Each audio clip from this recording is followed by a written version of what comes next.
காஞ்சிபுரம் மாவட்டம் ஸ்ரீபெரும்புதூர் அடுத்த பிள்ளைப்பாக்கத்தில் இயங்கி வரும் தனியார் தொழிற்சாலையில் மதிய உணவுக்காக பிரியாணி சாப்பிட்ட 99 பேர் ராஜலட்சுமி மருத்துவக் கல்லூரி மருத்துவமனையில் சிகிச்சைக்காக அனுமதிக்கப்பட்டு உள்ளனர்.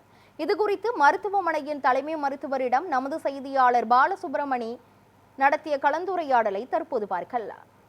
காஞ்சிபுரம் மாவட்டம் ஸ்ரீபெரும்புதூர் அடுத்த பிள்ளைப்பாக்கம் பகுதியில் உள்ள தனியார் தொழிற்சாலையில் நேற்று மதியம் உணவு அருந்திய அதாவது பிரியாணியை உட்கொண்ட கிட்டத்தட்ட 90க்கும் மேற்பட்டோர் வாந்தி, மயக்கம் மற்றும் உடல் உபாதைகளால் ஸ்ரீபெரும்புதூர் அருகே உள்ள ராஜலட்சுமி மருத்துவக் கல்லூரி மருத்துவமனையில் சிகிச்சைக்காக அனுமதிக்கப்பட்டனர். அதில் 86 பேர் தற்போது வரை சிகிச்சை முடிந்து பத்திரமாக வீட்டுக்கு திரும்பி அனுப்பிவிட்டுள்ளனர்.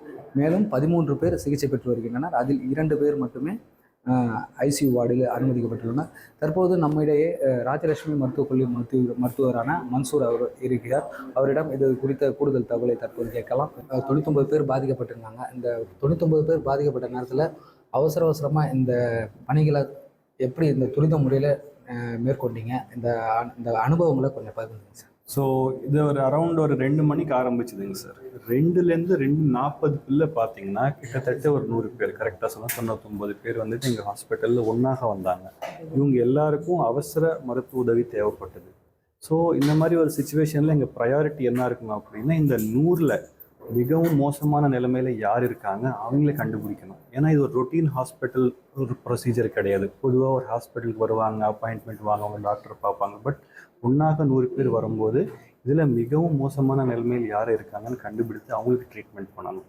ஸோ பொதுவாக உயிர் வாழ்வதற்கு 120/80 பிபி இருக்கணும்.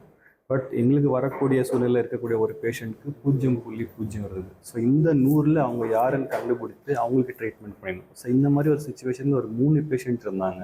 ஸோ அவங்க 3 பேரையும் கண்டுபிடிச்சி ட்ரீட்மெண்ட் பண்ணோம். ஸோ வந்த மிகவும் எல்லாருக்கும் ஒரு காமன் சிம்டம்ஸ், வயிறு வலி, மயக்கம், தலை சுத்தல், ஒரு சிலருக்கு கண் மங்கலாக தெரியுதுன்னு சொன்னாங்க. ஸோ எல்லாருக்கும் அட் ஏ டைம் வந்துட்டு எல்லாருக்கும் ட்ரீட்மெண்ட் ப்ரொவைட் பண்ணோம். அட் த சேம் டைம் எங்கள் ஹாஸ்பிட்டலில் அதர் பேஷண்ட்ஸும் இருக்காங்க. சர்ஜரிஸ் இருக்குது, வார்டில் பேஷண்ட்ஸ் இருக்காங்க. அட் த சேம் டைம் இந்த விபத்து நடந்த கம்பெனிக்கு வேறு ஒரு 20 பேர் நாங்கள் வந்து ட்ரீட்மெண்ட்டுக்கு அனுப்பணும். ஸோ இது பை சான்ஸ் நடக்காது சார். We have protocols for this. எங்களுக்கு இதுக்கு உண்டான ட்ரைனிங் இருக்குது, ப்ரோட்டோகால்ஸ் இருக்குது, பிளான்ஸ் இருக்குது. இந்த மாதிரி ஒரு சூழ்நிலை நடக்கும்போது மக்களுக்கு எப்படி உதவி பண்ணணும் அப்படின்ட்டு இது 100ல் 1 நடக்கக்கூடிய வாய்ப்பு இருக்குது. இந்த மாதிரி நடக்கும்போது எப்படி பண்ணணும் அப்படிங்கிறது எங்களுக்கு இருக்கக்கூடிய ப்ரோட்டோகால்ஸை நாங்கள் கரெக்டாக இம்ப்ளிமெண்ட் பண்ணி எங்களை நம்பி வந்த மக்களை எங்களால் காப்பாற்ற முடிஞ்சது. So we are 24 hours available. மக்களுக்காக நாங்கள் இருக்கோம் to provide safe, compassionate and quality care. தற்போது இந்த மருத்துவர் மன்சூர் அவர்கள் தெரிவித்த கருத்துக்களை பார்ப்போம். அதாவது ஸ்ரீபெரும்புதூர் அருகே இந்த பிள்ளைப்பாக்கம் பகுதியில் நேற்று நடந்த இந்த துயர சம்பவத்தின் காரணமாக 99 பேர் பாதிக்கப்பட்டு 86 பேர் சிகிச்சை முடிந்து வீடுக்கு பத்திரமாக திருப்பி அனுப்பிவிட்டுள்ளனர். தற்போது வரை 13 பேர் மட்டுமே சிகிச்சை பெற்று வருகின்றனர். அவர்களும் விரைவில் குணமடைந்து வீட்டுக்கு திரும்புவார் என மருத்துவர் அவர்கள் நம்முடைய தெரிவித்திருந்தார். ஸ்ரீபெரும்புதூரிலிருந்து செய்தியாளர் பாலசுப்ரமணிய வீரப்பன், நியூஸ் 7 தமிழ்.